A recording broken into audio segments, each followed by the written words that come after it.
Okay, it's Thursday night, and I needed a cup of tea. It's been a really long day.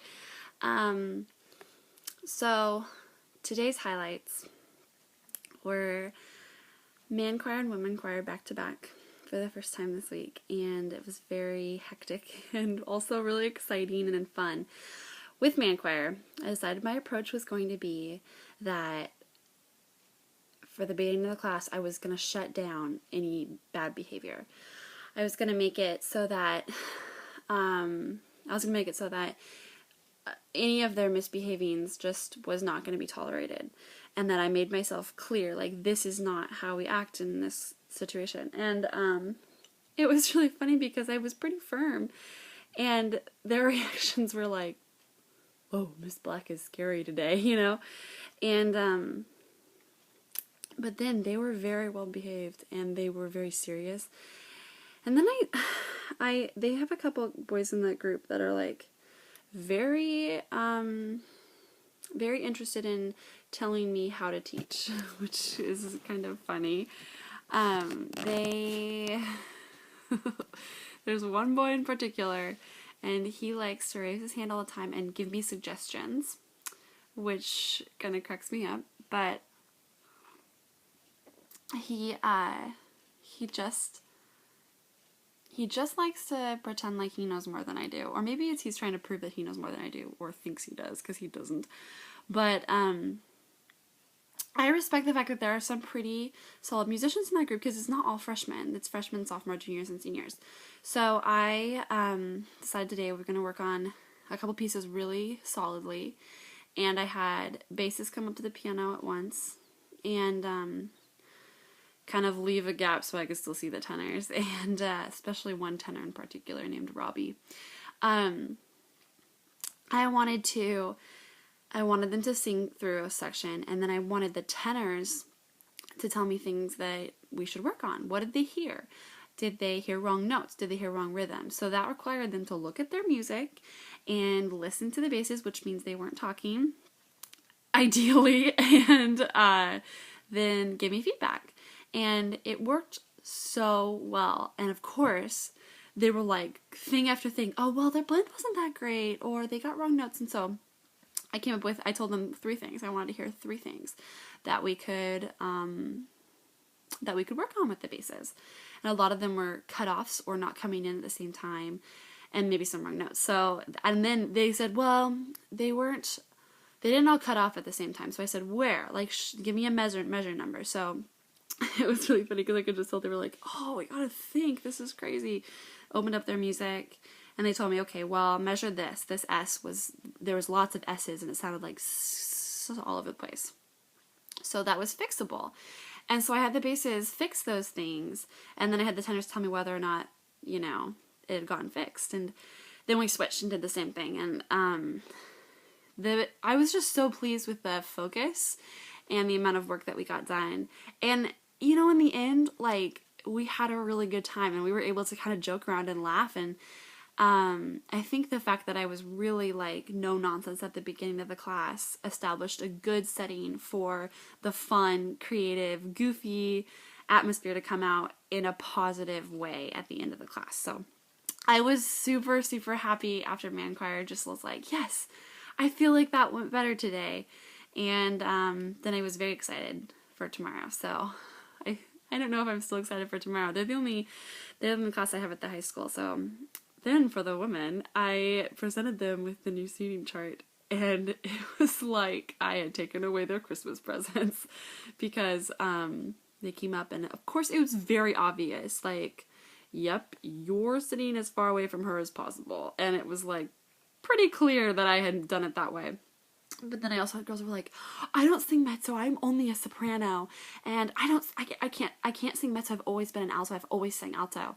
Which brought back to mind the conversation we had in Z's class in the fall about what is the danger of middle school directors telling women that they're sopranos or altos. And of course it's that they're going to get stuck in those voice parts, and their voice is never going to end up developing, and they're just going to think that they can't sing anything other than alto.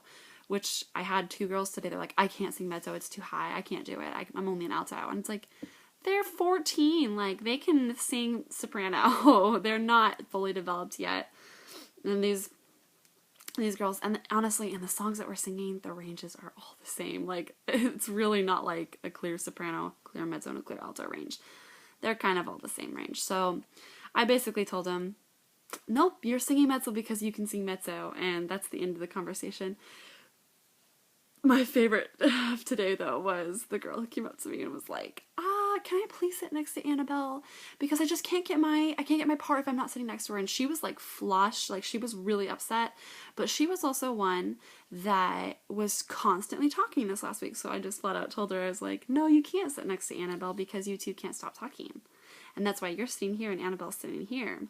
And the thing is, I didn't say this to her, but I know she's one of the stronger singers. I'm like, you don't need anybody else to get your part. Like, nice try. So they sat in the class for the first 15 minutes, just like totally pouting, arms crossed. A couple of them like would not do anything for me, and it was like, okay. But then I tried to get them as involved as possible, and pretty soon, they were participating, and everything was fine in the end. And it was so much quieter. So my seating arrangement was very effective and a very good idea, and obviously needed. I gotta drink my tea before it gets cold. So another thing I did is I set up the chairs. So I made sure that I had the right number in the soprano, in the top row, middle row, and bottom row, and then I left a whole space between each section so that it was like soprano, space, mezzo, space, altos. And so that way, no girls could sneak around and try and like sit by the mezzo section to sing mezzo with their friend, or scoot over back to the alto section.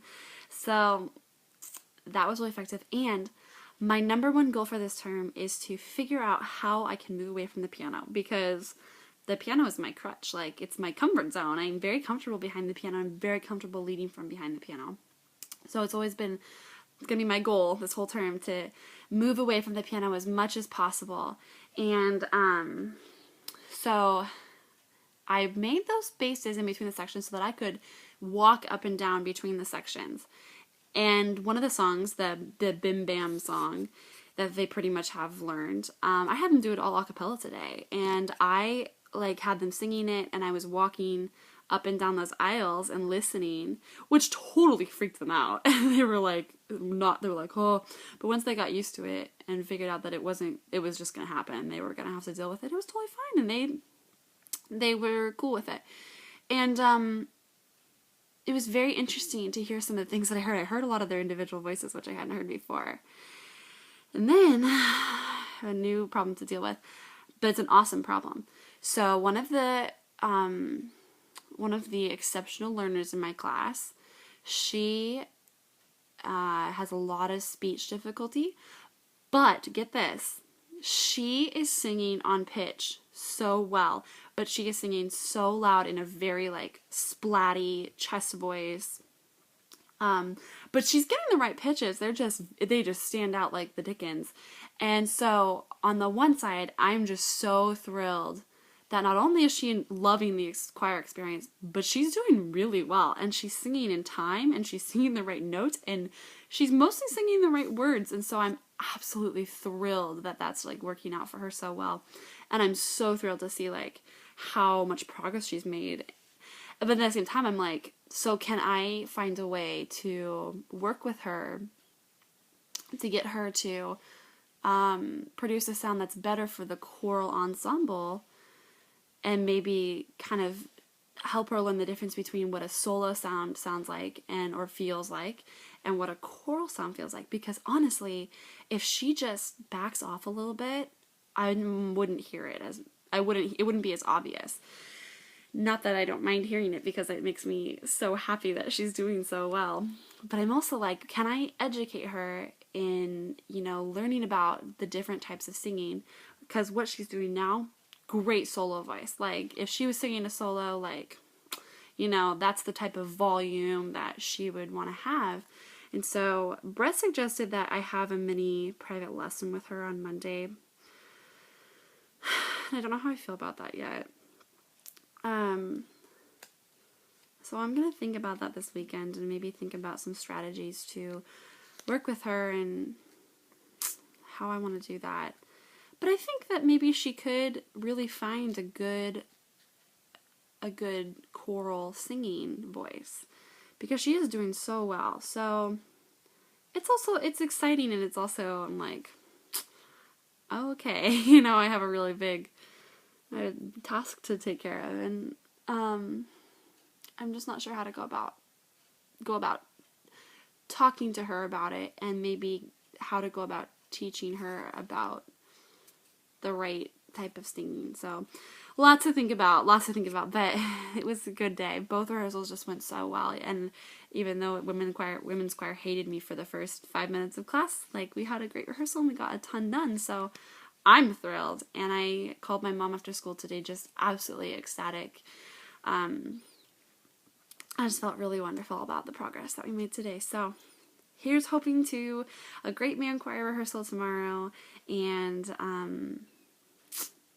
yeah, hopefully it'll be a strong finish to the week.